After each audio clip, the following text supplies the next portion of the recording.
Good afternoon, everyone. Thank you for joining us for today's HUD CARES Act conference session. Today we're going to be discussing the HOPWA property standards and rent reasonableness standards waivers for the HOPWA program. Just to start out with some housekeeping, today's PowerPoint and recording will be posted to the HUD Exchange for future reference. You are all in listen-only mode, so you won't be able to unmute yourself to ask any questions. So please keep that in mind as we move forward. If you do need any closed captions, please follow the directions here, and you should have received an email about an attendee guide if you have any other information. Also, feel free to throw anything into the chat box if you do need any tech support.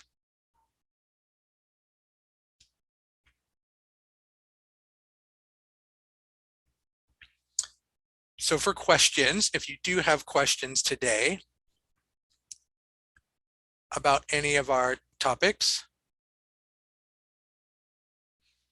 please submit your content-related questions to the Q&A feature below your video player. We'll be able to review them and answer them as we go along. You can submit them throughout the presentation. You do not need to wait until the end.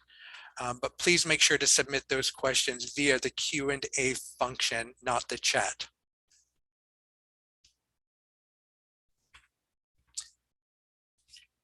Speaking of the chat, once again, please use the chat for technical issues. Request assistance through the chat box on the right-hand side of the screen. If you have any other technical issues, you can email the event support staff. With that out of the way, since we're discussing HOPWA, also feel free to use the chat feature for any suggestions that your community has done to implement any of the HOPWA waivers. So if you have some good ideas on how you've done remote initial inspections, right, throw those into the chat so your fellow participants can think about how they also can implement some of these waivers as they still have the time to do so.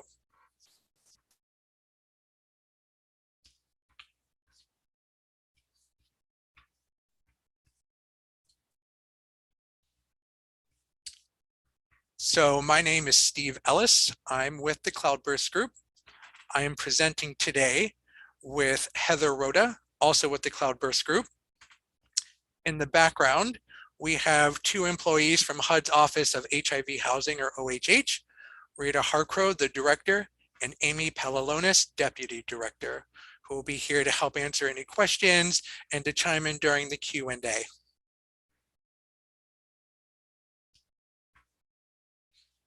All right, let's look at our agenda for today. So we're going to break up today's session into three different sections. The HOPWA waivers, just a quick status update. We're going to go over then some updates and reminders and considerations for the waivers. And then particularly since the rent standard waiver is tied to rent reasonableness, we're going to give you a refresher on rent reasonableness to make sure you understand it, to make sure you're implementing it correctly, to make sure you're documenting it for your file. So let's jump right in to the next slide. So section 1, we're going to discuss the HOPWA waiver status.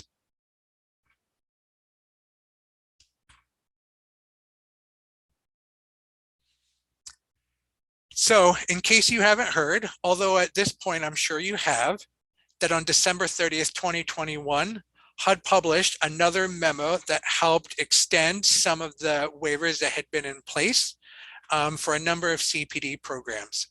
For the HOPWA program, it set an expiration date for the HOPWA and space security waiver. It extended the HOPWA property standards waiver that had previously expired on September 30th. And it extended the HOPWA fair market rent standard waiver that had expired on December 30th. The memorandum also included an announcement for how grantees could communicate with HUD and CPD that they plan on using these. So for the grantees listening, please make sure to flip to that last page of the waiver about how to communicate this to HUD if you've not yet done so. So, and we'll also make sure to include the hyperlink for this memo into the chat box. So that way, if you do need a link to find the memo, you'll be able to access it quickly. And Steve, I already did that. Thank you. So just real quick for any grantees out there who've not yet notified their HUD of their intent to use this, the notification process, please make sure that you've notified HUD of your intent to use these waivers at least 2 days before the grantee anticipates using them.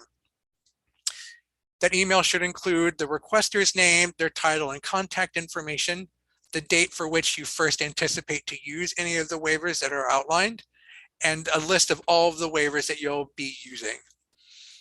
Each community is a little different, so this is possible you've already done so, particularly maybe someone in your department emailed HUD for all of the waivers for all the CPD programs available.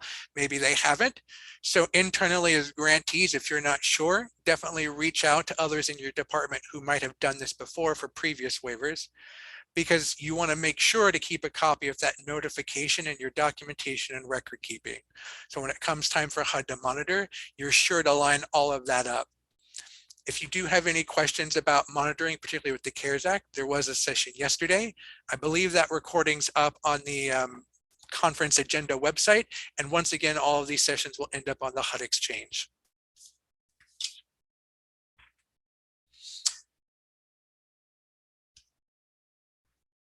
So what about the other waivers, right? So the CPD memo for HOPWA talked about 3, but it did not talk about 2 others.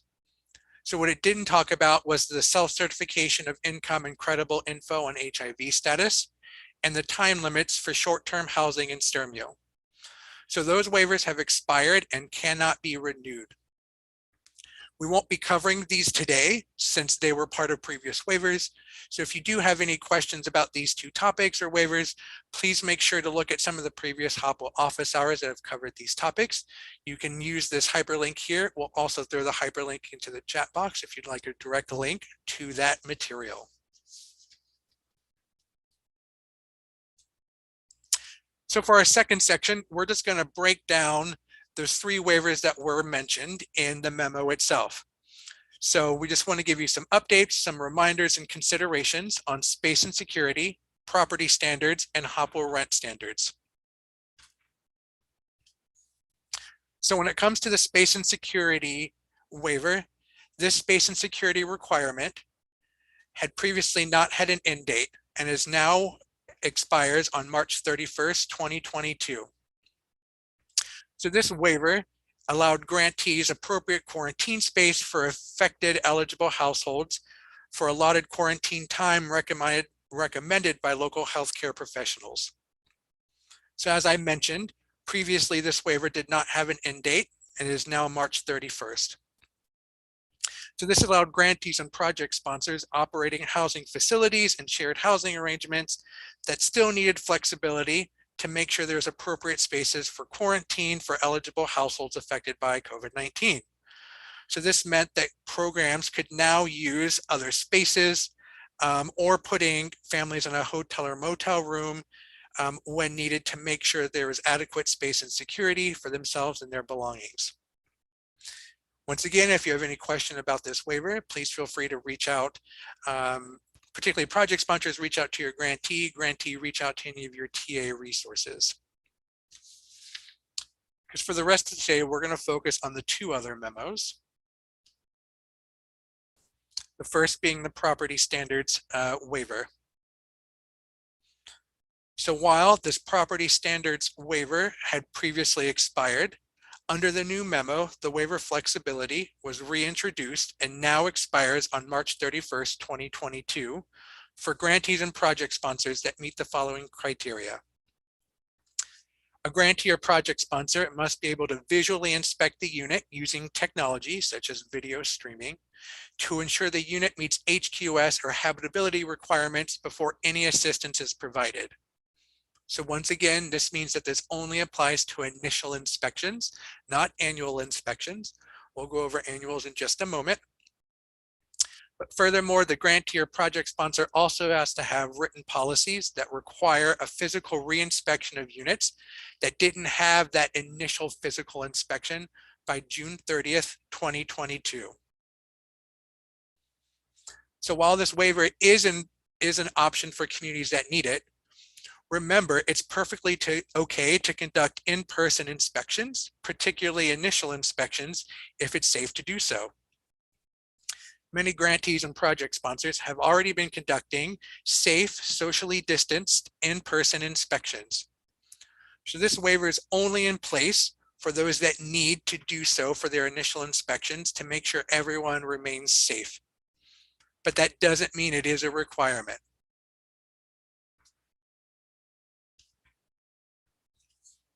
So let's break down what this waiver actually means. So once again, this is only relevant for conducting in-person initial inspections. So these inspections are waived if the grantee has notified HUD of their intent to use this waiver or any of the extensions in previous waivers per the directions in each memo. The grantee has approved their project sponsors the ability to use this waiver, and the initial inspections will be conducted using remote methods such as technology and video streaming. This was an early, there was a webinar on this topic about how to do virtual inspections, particularly using technology. We'll make sure to throw that webinar link into the chat. So if you do have any specific questions about how to do virtual inspections using technology, you can refer to that previous webinar.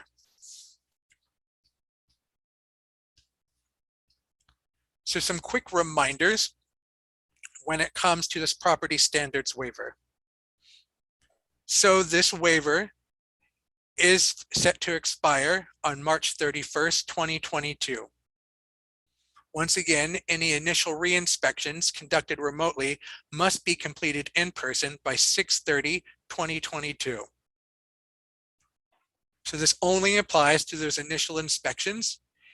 If you need to continue to do remote inspections for annuals or following whatever your previous policies and procedures were for annual inspections, you can continue to follow that. Project sponsors, if you have any questions, please make sure to reach out to your grantee so that you are all following the same policies and procedures. And if anyone needs any more additional information on this topic, this was also covered in a previous webinar that we'll share the hyperlink for so you can follow some of the directions there, particularly about how to wrap up this inspection. Many communities have already wrapped this waiver up, and maybe they just need to reapply it for a few more units, right? So just follow some of the previous guidance on how to wrap up this waiver if needed. Now, the only thing that I want to add before we move on is to make sure that you're documenting the use of this waiver in a file. So if you have any questions about how to document this, make sure to reach out to your grantee.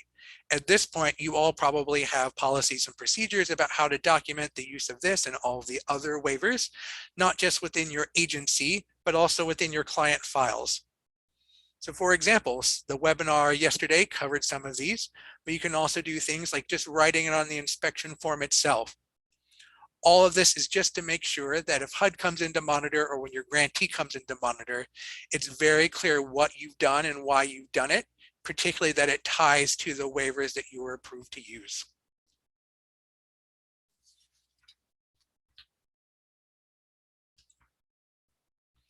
So let's give a quick update on the HOPWA waiver for the FMR rent standard. So this waiver that had previously expired on December 31st is now extended and expires March 31st, 2022. This waiver allows grantees and project sponsors the ability to approve gross rent for a unit that exceeds their rent standards, provided that the gross rent for the unit meets rent reasonableness. And once again, for those of you who are just joining our session, later on, we're going to go into some of the specifics of rent reasonableness, just to make sure as a confirmation that you've been doing rent reasonableness correctly, that you're documenting rent reasonableness correctly, so you can really prove that you've been following this waiver.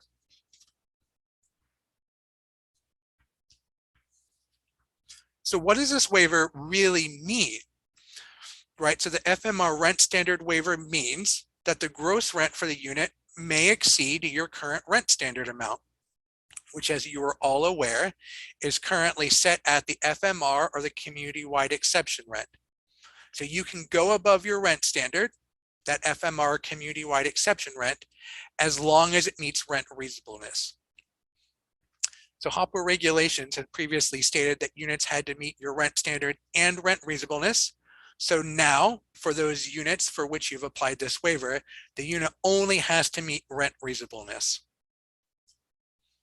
But keep in mind, from community to community, you may not need this waiver, or even unit to unit, you may not meet this waiver.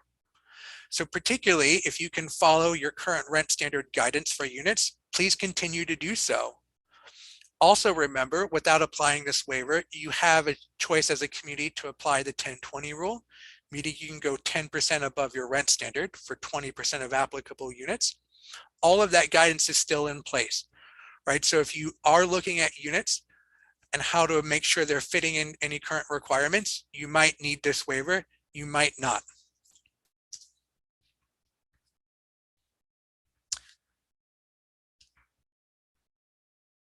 So where are we now then with this rent standards waiver? So a quick reminder yet again, we just want to make sure this is clear that this option to use this waiver expires March 31st, 2022.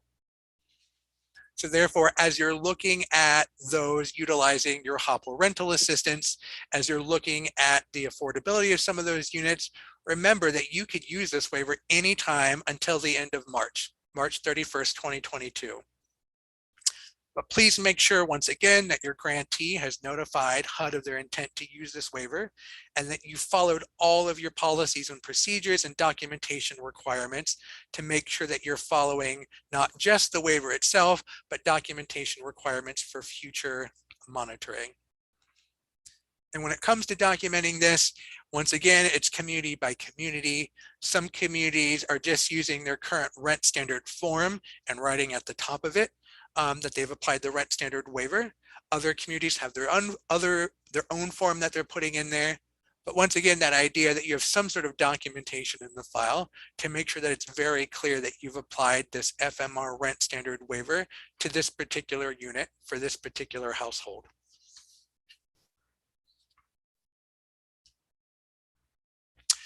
So since this waiver does end March 31st, 2022, we do want you all to start thinking about some post-waiver considerations. So particularly, what do you do when the rent standard waiver expires at the end of March? So here you'll see a hyperlink for some of the previous HOPWA webinars that have gone over this topic. So this will go into some of the specifics and examples that you should start to think through.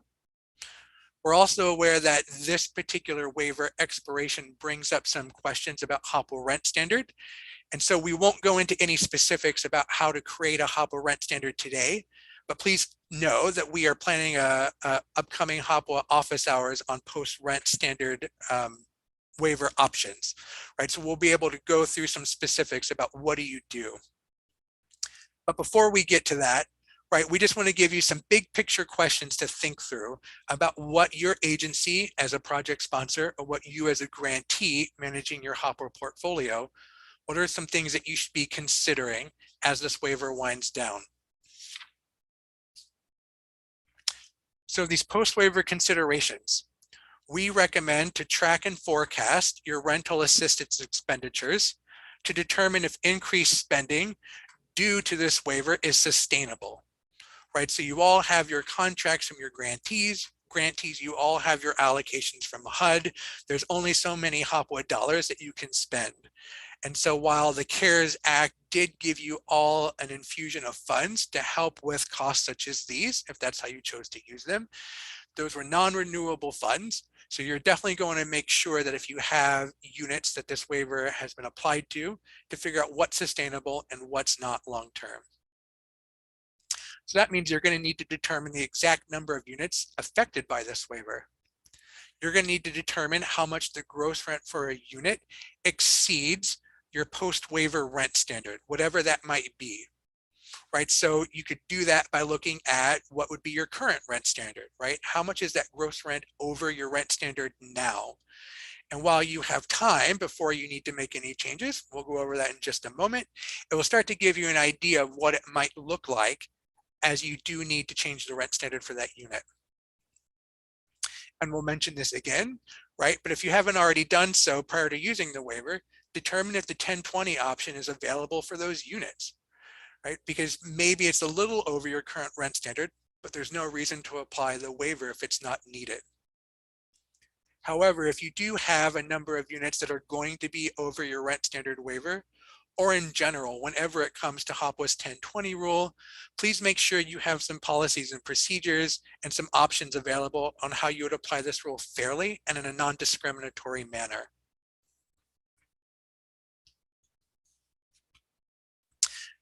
Finally, some last things to think about for some post-waiver considerations. So, remember that once this waiver expires, it does not mean you immediately need to change the gross rent for the unit or units covered under this waiver, right? So the waiver ends March 31st. As of April 1st, you don't need to look at all of your units and immediately change it to current rent standard guidance, right? If it can, that's up to you as an option, particularly as you're following your policies and procedures. But keep in mind, per HOPWA guidance, the earliest any changes would need to be effective in that unit would be at the first annual recertification. And depending on your policies and procedures, the latest you could go is up through the second annual recertification. So we'd like to remind people this is really no different in a way than how you would normally apply rent standard amounts that end up being lower than the previous years. So particularly for you out in the community who've been around for a number of years and have seen your rent standard go down because the FMR decreased or your community-wide exception rent decreased, you've had some policies and procedures on what to do in those situations. Those generally follow these rules outlined here, right? That you can go up until the second annual recertification before you need to apply that rent standard. So at this moment in time, you can think through and apply that same policies and procedures to these units, taking a little bit of that pressure off about what do you do come April 1st. So because gross rents amounts approved as part of this waiver are subject to future rent standards adjustments, my apologies, such as when HUD releases new FMRs, right? So what you're going to want to make sure is how you're operationalizing this in your community, particularly so households and your landlords are aware. So if they aren't aware yet, make sure that households assisted and landlords are aware of the higher gross rent and why it was approved. Make sure assisted households and landlords and owners are aware of how previously approved gross rent amounts might change and might affect their ability to remain in the current unit 1 year or 2 years out, right, when you get to that first or second annual recertification. You can also, as of today, make sure your HOPWA policies and procedures describe when the lower rent standards are applied. So particularly if you are a community that currently says these apply at the first annual and you'd like to switch it to the second annual, make sure that's updated in your policies and procedures. Project sponsors, and make sure to contact your grantee and they are aware to give you all some flexibility in this. But when it comes to this, just remember that if you're whatever your policy is, whether it's applied at the first or second annual, you don't want to surprise assisted households or your landlords with these changes, and particularly if someone either has to move out of the unit to keep their subsidy or give up their subsidy to remain in the unit. So make sure you're discussing this with households and landlords. You're communicating all this information to them as soon as possible, but definitely no later than that first annual. That way everyone has time to plan and figure out what might be coming down the road to make sure that you're securing their permanent housing.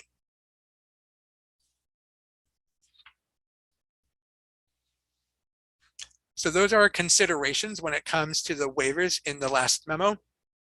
So because you still have until March 31st to apply, particularly this rent standard waiver, as promised, we want to go into some information on rent reasonableness to make sure you all are doing rent reasonableness correctly, documenting that in the file so that you are applying this waiver to its fullest ability in a way that will keep your agency protected at monitoring. And with that, I'm going to turn it over to Heather.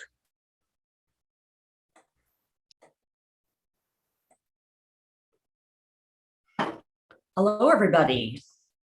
Welcome to today's session.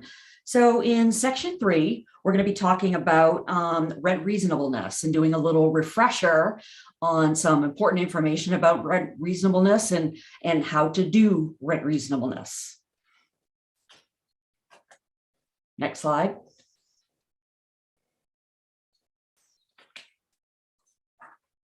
So what do HOPWA regulations say about rent reasonableness? The rent charged for a unit must be reasonable in relation to rents currently charged for comparable units in the private unassisted market and must not be in excess of rents currently being charged by the owner or that landlord for comparable unassisted units. Under the HOPWA program specifically, for the gross rent of the unit, the client unit, or what we like to call the proposed unit, to be reasonable, the gross rent for the proposed unit must be at or below the average of the gross rent of the comparable units. We have had questions in the past. What if, for example, a landlord doesn't have any comparable unassisted units, right? What happens if the unit in the building that the client is renting from, all the units are assisted, for example? Then this part of the definition then wouldn't apply in that case, right? So what you would want to do is just make sure you document that. Next slide. So what is the purpose of rent reasonableness? Well, ultimately what it is, it's a function of just doing due diligence to make sure that the rent being charged, right, to the client and to the program is fair and reasonable for units participating in and being assisted with HOPWA funds. It also helps ensure reduction of waste of government funds. And it also helps to ensure that rental assistance programs do not unintentionally inflate rents in the community. And it aims to make sure that quality units are made available so that eligible applicants are not restricted in where they can live. Next slide. So what are some rent reasonableness considerations when you're developing a policy for rent reasonableness? It's important that you establish a methodology for researching and documenting comparable units, right? You want to figure out what kind of resources you're going to use and where you're going to find your units, in addition to how many comparables you're going to use. Some programs use 2 and some use 3.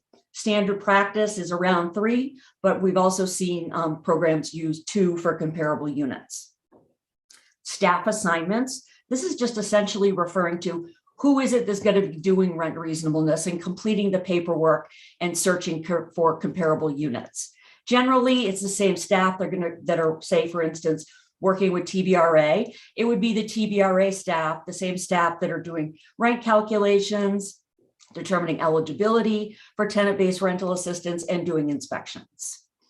You're going to want to develop file checklists and forms. For example, how the checklist will determine and keep a record of the qualities or factors of the proposed unit and all the qualities and the factors associated with the comparable units, and provide a good level of documentation for when you have a HUD monitoring visit, because you have everything all in one place. You're going to need to determine when rent reasonableness will be conducted.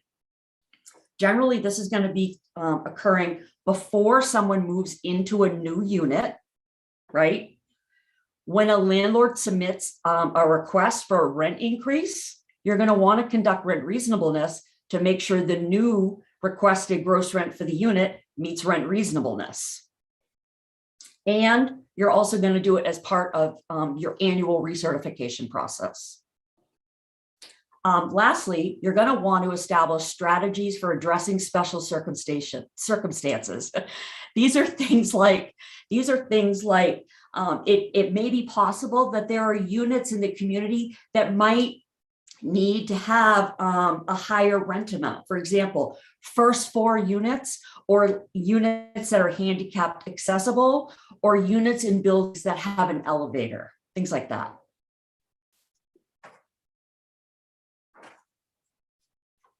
Next slide. So what is a comparable unit? Okay, a comparable unit are other units that have similar features or factors to the proposed unit. Only unassisted units in the private market can be used as comparables. For example, a unit assisted with HOPWA TBRA cannot be one of the comparable units. So you wouldn't go to your TBRA program participant files, right, and pull files from 3 clients and take information about those units and use those as comparables. They need to be unassisted unit. A few more examples of types of assisted units might include home assisted multifamily properties, units that have a Section 8 housing choice voucher, either tenant-based or project-based, or another local, state, or federally funded assistance program. This does not, and remember, when you're looking for comparable units, you may not always know if the units are assisted, right? But this is the fact that if you do know, then you can't use those units as comparables. Next slide. So what are the reasonableness factors? There's quite a list here, right? So we're looking at location, quality, size, unit type, age, amenities, housing services, maintenance, and utilities, whether those are supplied or not. And a few examples about each of these means location is related to where is the unit located. It's not necessarily simply the town or the city in which the unit is located. It's the specific part of the city or town, right? Because rent for a unit may be at a certain amount because of the very location of the unit itself. So that's important. Quality. Is a unit newly constructed, well-maintained? Is it adequate, excellent, good, poor? Items like that. Size refers to number of bedrooms, 1 bedroom, 2 bedroom, single room occupancy, 4 bedroom, etc. Unit type. This is, they say unit type, but to me, this seems more like a building type. This is units that are either like a high rise, a duplex, low rise, single family housing. Age just refers to the age of the building. If it was newly constructed, is it 5 years old, 10 years old, 30 years old, or even older, depending on what area you're working in. Amenities. Now, these are things that you might want to think about, something like a deck or dishwasher, a washer and dryer is supplied, washer dryer hookup, carpeting, central air, community pool, on-site security, playground, or community room. Just some examples of housing amenities. Housing services. These could be literally, maybe there are some kind of supportive services on site, or more than likely, this is like property management type services. And maintenance, is there on-site maintenance, or do they have to call out for maintenance? And the utility supplied is really self-explanatory. Does the landlord supply all the utilities to the unit or some of them? Who is responsible for which utilities? So those are factors that you would need to collect information about the proposed unit and then your comparable units. Remember, some of these factors may drive actual price or the amount of rent a landlord could get, but some of them might only affect desirability, meaning that it would rent faster. Generally, the more important of the reasonableness factors that affect price or location of the unit, right? Like where in the town is the unit located or where in the city, number of bedrooms, and the type of unit.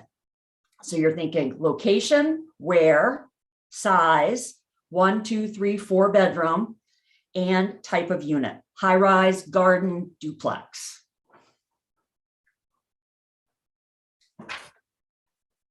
Next slide.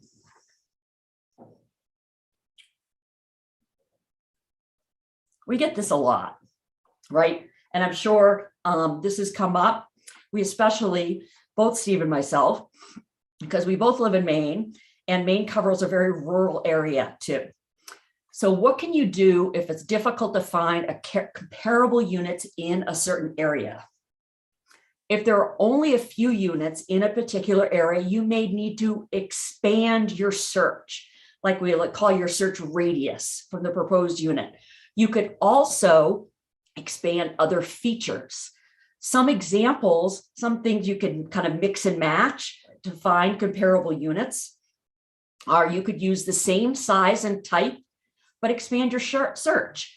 Go out 15 miles from the comparable. Go out 20 miles from the comparable. This can be especially helpful for rural communities. You can use the same size, same geographic area, but other types, right? So in the same, relatively the same radius. Remember, same radius doesn't mean they're exactly on the same street, right? They're relatively close together.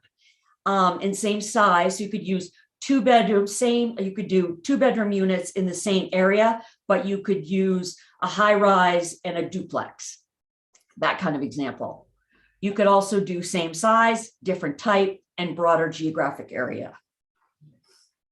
If you expand these factors and you still can't find comparables and you've documented all your efforts, you've done your due diligence, right?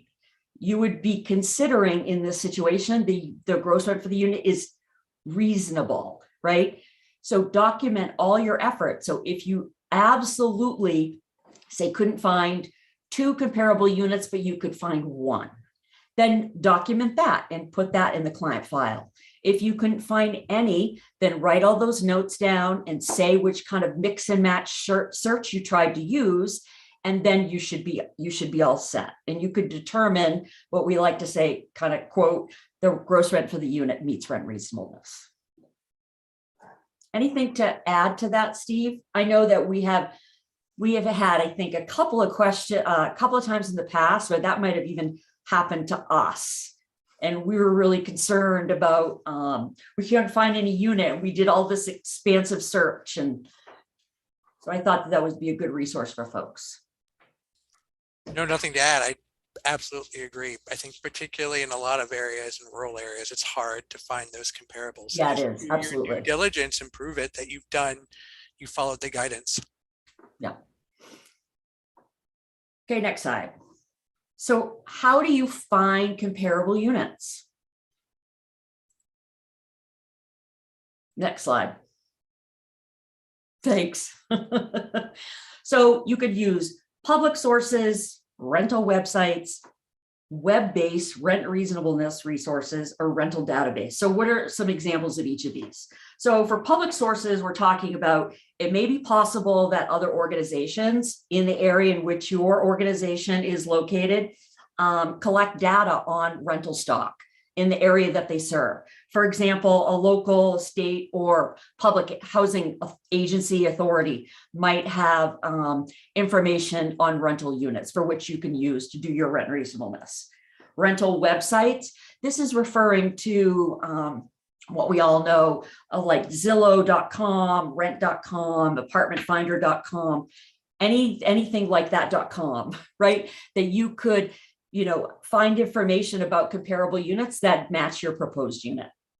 Web-based rent reasonableness resources. Now, these are the best in my view. So this includes something like socialserve.com or gosection8.com or other types of web-based resources where both Steve and I used in the past, we were both grantees, we use socialserve.com. I know not every state has this available to them, but it was a web-based resource. We would very quite literally go in, enter all the information about the proposed unit, pick a radius, and then it would load in how many comparables we want. It would load 3 comparables, we always use 3, right into this nice form that laid out all the characteristics and factors of the proposed unit, and then the 3 comparables. And then from that final, we could determine if the gross rent for the unit met rent reasonableness. It saved a lot of time. You could also create your own rental database. Just make sure if you're creating your own rental database, they're using a wide variety of units. You're not just only using units for which you think your clients would be approved to live in, right? That's not the purpose of rent reasonableness. Make sure you're using, if you have a client, if you want a range of like SROs, 1 bedrooms, 2 bedroom, 3 bedrooms, different rent ranges, different factors, and in different areas, different geographic areas where you provide assistance. Heather, here's a quick question that we can address on this slide. Sure. So if you're using public sources, rental websites, right, all of these resources listed, would you know whether or not the unit's being subsidized and if you could use it as a comparable or not? You might not. So that's sort of the short answer. In most cases, you probably won't know it's subsidized unless there is something on the web base that literally says the building is subsidized. Otherwise, you may not know that. But if you're not sure, right, would it be a safe assumption that unless there's something telling you it is subsidized, that you could use it as a comparable? Yes, absolutely. Yeah.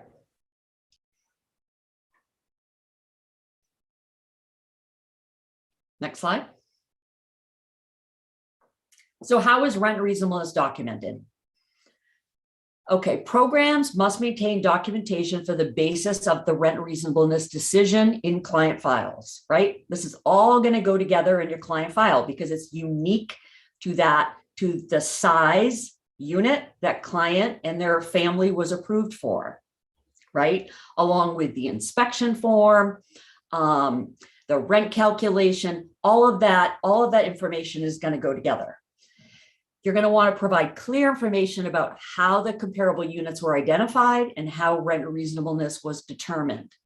For example, you're going to want to record information about the unassisted comparable units, right? So if you're doing this kind of what I call longhand, right? You have a rent reasonableness comparison chart. I believe there is one on the HUD exchange. I think it's in the HOPWA administrators. I think there is one like a rent reasonableness form that you can use. You're going to want to show your methods, right, about in your calculations how you determine the gross rent was reasonable. Identify the person conducting rent reasonableness. That's easy. Just have program staff sign the form. Record the date of the determination. And written verification from property management company or owner attesting the rent charge is not more than the rent charge for unassisted units. Basically, and that's if it's applicable, right? If there are other units that are all like 4 bedrooms and your client's moving into a 1 bedroom, those won't necessarily be comparable. But if they're comparable and have similar factors, then you're going to want to get that information. And basically, this is just to make sure that a landlord or a property management company isn't charging a higher rent just because somebody has a subsidy or rental assistance.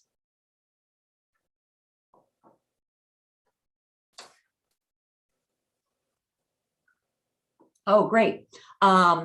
In the chat box, you'll just see, you'll notice the rent reasonableness checklist. And this is a great place and a great tool to record information about your proposed unit and then all the comparable information. Remember, if you're doing it longhand and if you're going to Zillow.com to find your comparable units, print something out of your comparable unit. Print the comparable unit number 1, 2, and 3, fill out your chart, staple it all together, and you've got something for the file. So next slide. So here is just a little example, a pretend example of a completed rent reasonableness chart or form. So here on the left-hand side, we have the factors or qualities. And notice they're not, I think they're every one of the ones I mentioned earlier. And then we have the proposed unit and 3 comparables. And see how they're similar. And you notice too, there's nothing here that says like radius, like you don't have to write in the proposed unit is located at 04101, right? And 04103 is 30 miles away, which it isn't because these are main zip codes. But just note, you don't have to write down the actual radius. This just gives you an idea of the items that you're going to be collecting. I circled utility allowance here because after you've collected all the information about your proposed unit and your comparables, you're going to need to figure out, are the utilities included or not included, right? And then you're going to need to find a way to account for that because you're going to want to know what the gross rent for the unit is. So you're going to want to have information about the proposed unit, right? What utilities are included, not just heat's not included, cooking's not included, but how is the unit heated? Is it oil? Is it gas, right? Is it electric? And then you would want to collect that information to the best that you can about the comparable units. In most cases these days, if you're going to using, like Zillow.com or Apartment Finder, it's going to list utilities that aren't included. And you'll be able to figure out like what type of source that is also. And then what you would do is you determine the gross rent for the unit. So let's take a look at, let's keep going and take a look at what you would do next as far as utility allowance. So if you have a unit in which utilities, some or all, not included in the contract rent, and here I apologize, this was a term we didn't use earlier, but we refer to contract rent. This is simply just the rent requested from the landlord, right? In the contract. So the lease with the landlord, between the landlord and the tenant, it's a contract. So it's the contract rent. So what you're going to want to do is to figure out a utility allowance amount to determine the gross rent. You're going to want to use a utility allowance schedule like you would anyway when you're calculating portions of rent, right? And so you're going to be getting that from the local public housing agency or authority in your area. And then you're going to examine the form and you're going to select the cost items that are applicable to the proposed unit and the comparable units. Let's look at the next slide. So here we have an example, okay, of a utility allowance schedule. I borrowed this, I can't remember from which area. It might have been Maine or another state. But here, what I did was, you'll see some information that is highlighted. So you have unit type, right? Remember we talked about the type of unit, low rise, walk up, road, garden, townhouse. Those are all relative kind of the same. The date of the utility allowance schedule, so you know it's up to date. And then in this example, the proposed unit is a 2-bedroom unit. So I'm going to go through and I'm going to highlight every area. And I see here too, there's some numbers not showing up. So we'll make sure that's fixed before this is published. So I'm going to go through and highlight or circle all of the utilities that are applicable to the 2-bedroom unit. And I'm going to fill out the rest of my form and add it up. And down here, you'll see the very bottom, this tiny, tiny print, it says 264. You notice in this example, down below in the notes, I have comparable unit 1, 2, and 3. And I did the same thing. I just didn't do a new utility allowance form. I used the same form and I just put notes down here, figuring out what the utility allowance may be with the information I was able to gather about the comparable units. So that way I would know how to fill out the rest of my chart. A comment that we wanted to make here, you'll see this like nice little red circle. Reminder, the range, microwave, and refrigerator allowance only applies if the range and or refrigerator must be supplied by the tenant, meaning the landlord doesn't supply those appliances. okay? If that's the case, if the tenant needs to supply, say for instance, a range oven, they could supply themselves a microwave instead of a range or an oven. This is acceptable, and this would meet HOPWA habitability and housing quality standards, whatever inspection method you're using. A microwave allowance, though, is not provided simply because a tenant has a microwave. This means if the landlord does supply the refrigerator, all the appliances, and the tenant has a microwave, you don't give them a microwave range allowance. This is only when the tenant has to supply and chooses to supply a microwave in lieu of a range or an oven. So I just wanted to point that out. So you wouldn't be giving that allowance at all.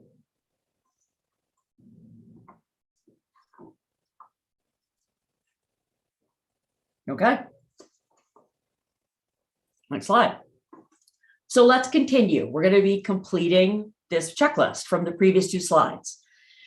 So we know what our utility allowance is. So we're going to go through and complete the rent reasonableness form. We're going to plug in all the utility allowance amounts and get our gross rent for the unit.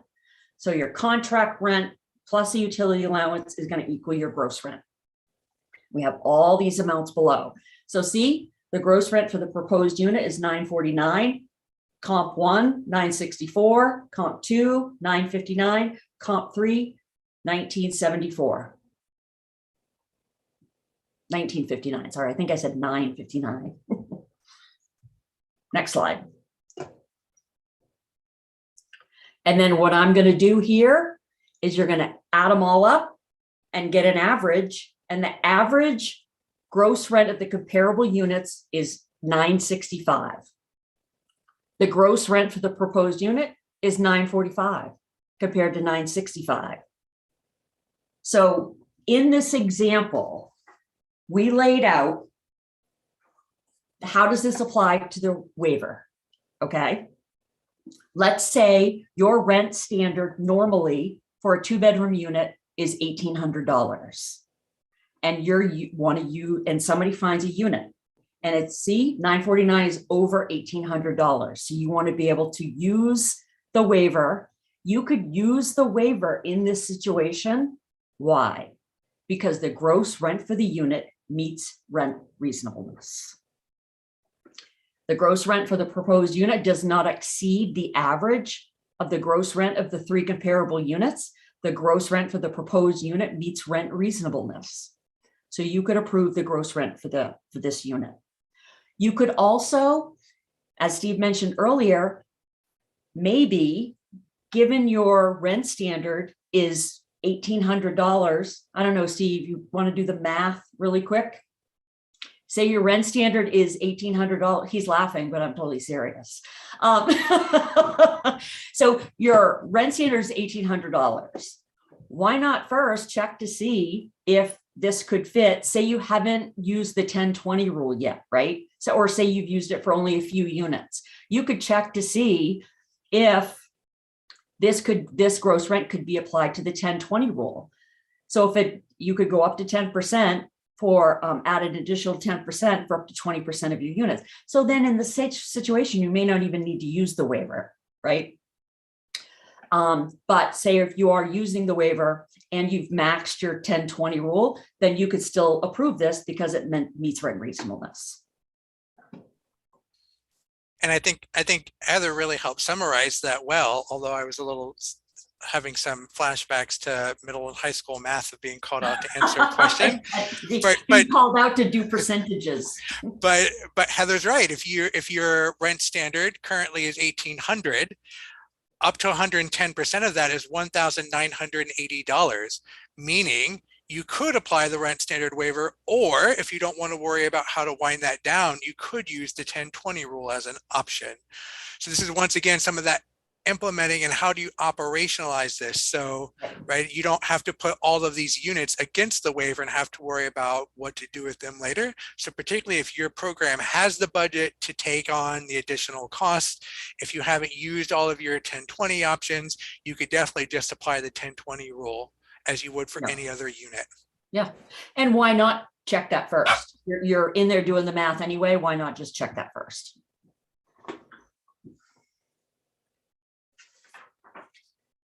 So we can go to the next slide. And questions. We have a few questions. And our friends from OHH, if you're still on, I think I'll throw the first two over to you.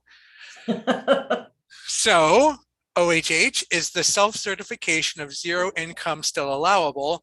I'm assuming in conjunction with the idea that the self-certification waiver has ended.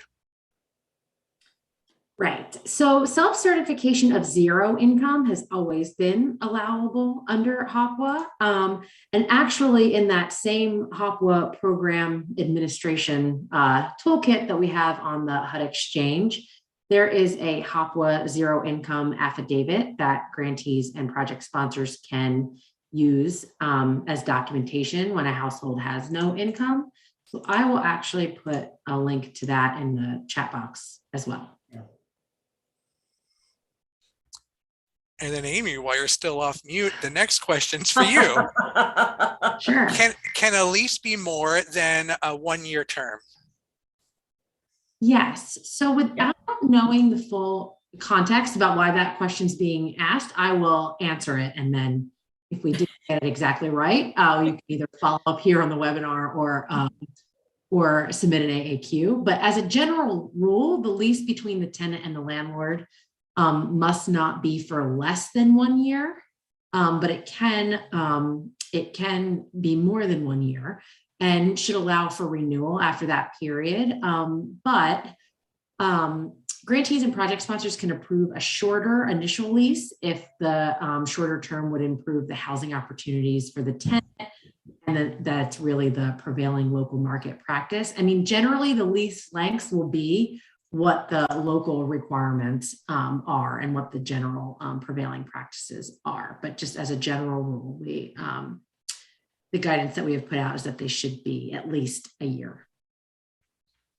Absolutely. And so particularly if there's additional follow-up questions or specifics for that, let us know.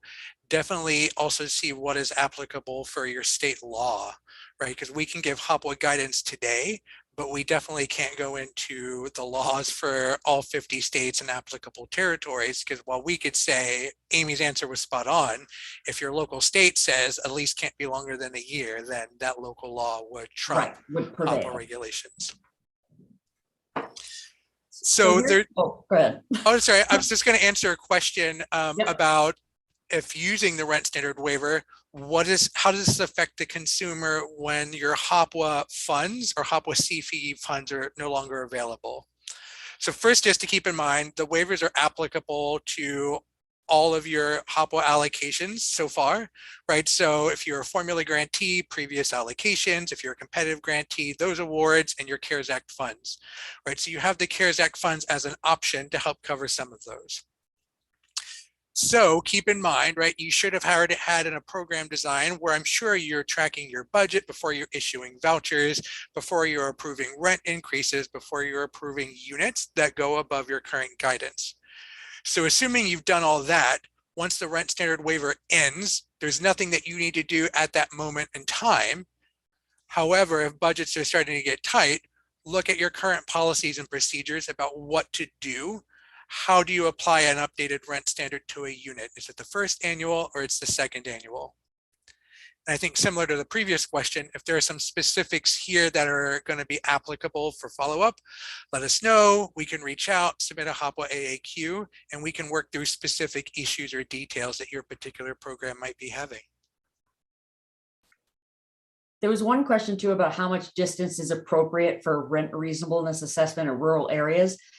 There's no stated rule or regulation about distance in miles.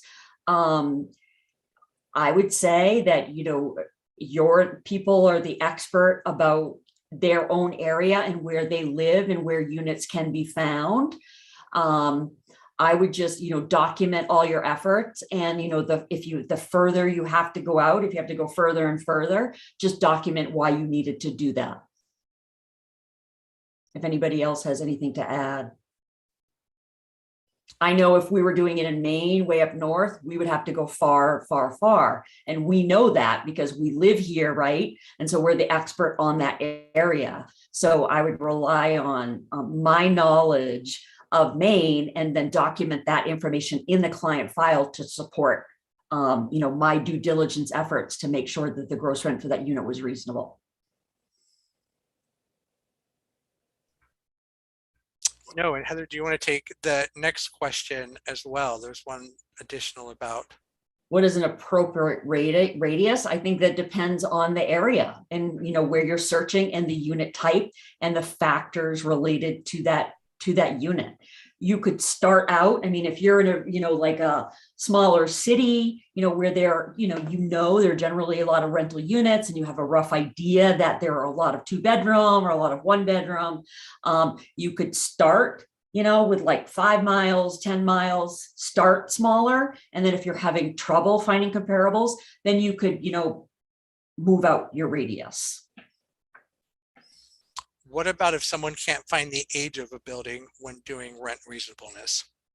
If you're looking and you can't find, on the real estate resources, and if you can't, do a quick search, like some towns have information, in the city on the age of the building. And if you can't find that information, then I would document your efforts saying that you tried this resource and include that information in the file, and then complete the rest of your rent reasonableness.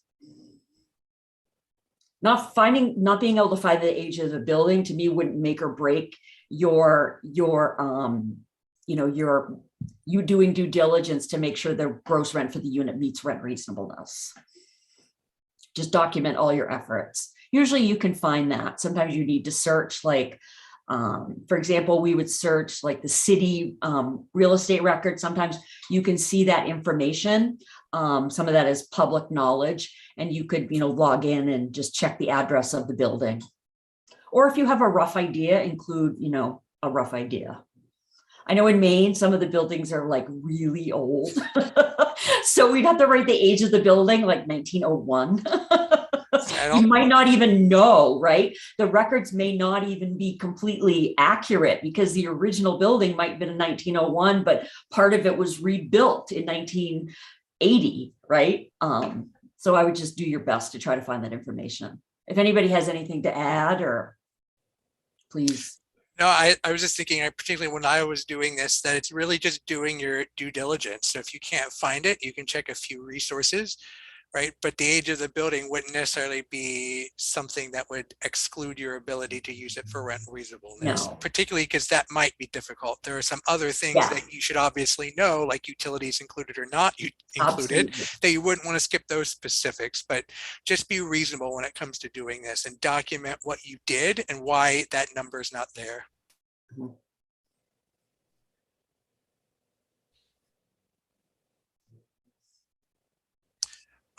I do want to encourage people there. People are throwing some things into the chat box about how they're finding information on units when they need it.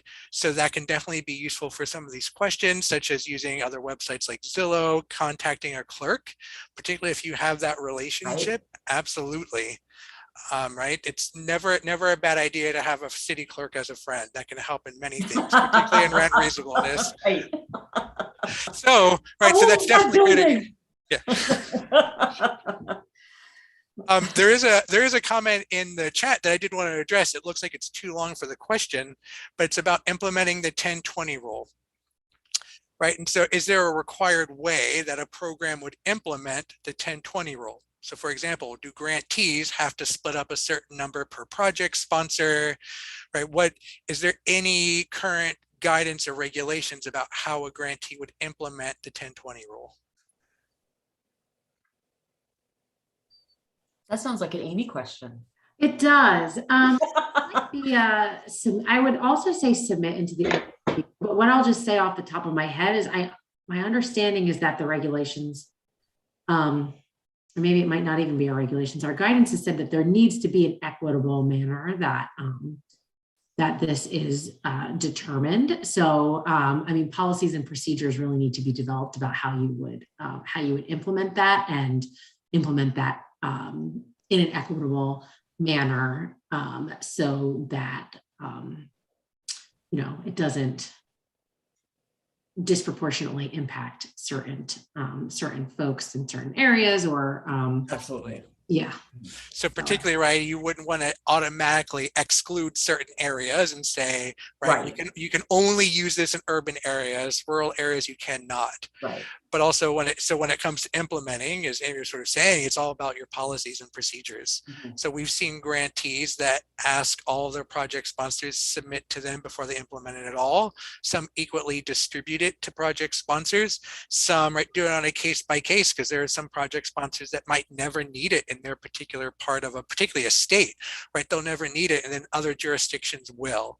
But in that still, right, is still making sure you're not doing anything that inadvertently violates any HUD regulations like fair housing or disproportionately affecting communities. So definitely agree for that. If there's any specifics you'd like to think through, submit an AAQ, right? So we could dig into the specifics of that. Also, too, when you are doing it, just to add, ultimately, it is the grantee's responsibility to track how many units, right? Even if the choice was to divvy it up, the grantee still needs to track, if 20% have been are over 10%. So just keep that in mind. So there's some additional questions that have come through. So do agencies have to fill out a completed rent reasonableness form for each client that is receiving rental assistance? Well, however you document your rent reasonableness is related to your policies, but you do need to do rent reasonableness, say, for instance, for, if you're doing TBRA or facility-based housing, master leasing. So yes, you need to do rent reasonableness for everybody, regardless of COVID. That's just a HOPWA regulatory requirement. It's a good idea to have a rent reasonableness form and checklist, because that way your information is very organized and it's very clear, that you did it. And it's definitely a treat when you are, have a on-site visit or a remote visit from your field office, when they open up a file and they can see that rent reasonableness is done, everything's documented on the form, and then you have your comparables accompanying that form. So however you choose to do it, just make it sure it's organized and it's very clear. There's another question too, are difficult to house due to background, criminal record, landlords are only doing month to month. Would this be okay with the program? I mean, generally our guidance has said that a shorter lease is allowable if that expands, improves housing opportunities for tenants. I would say though that if this is an issue that you are facing a lot in your program, maybe something like master leasing might be a better idea as far as activities to fund, where the project sponsor organization or the grantee actually holds the lease and then subleases to clients. And that model is particularly beneficial for folks that have backgrounds that can keep them from getting into housing or securing a lease. Yeah. So yeah, I don't know if Heather or Steve or Rita, you have anything to add? I think that's a great idea, and that would be especially helpful because in that situation too, it gives those clients and tenants a chance to have a lease, right? So to be in a lease period, they could have a lease for a year. And then later, if they wanted to move on into a non-master leasing program, they have that sort of tenancy reference of being able to maintain a lease for a year. So it gives them that good, a chance to build that good tenant history. Heather, I was just going to say the same thing. And we also where some grantees are able to do that while keeping that household in the same unit. Right. So it adds to their stability while also building that, right for them. Yeah. And then sometimes too, the landlord, it may be possible too, if say a project sponsor or grantee is leasing, it's scattered site, or they're leasing a bunch of units in a big complex in different apartments. After a period of time, maybe the grantee or the project sponsor wouldn't have to master lease that particular unit anymore. And then the lease could just revert back to the actual owner, landlord, and that tenant. And so they wouldn't even have to move if they didn't want to. I mean, sure, they could, move to a new unit too, but they could, just release up in place with the actual landlord.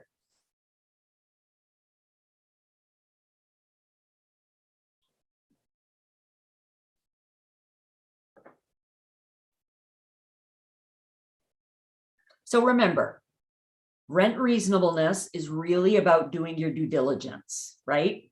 Just making sure that the gross rent for the unit, for the proposed unit that the client's going to be living in, meets rent reasonableness. So we just wanted to give you a refresher and a background about the waiver itself and what it means and how you apply doing rent reasonableness to this waiver.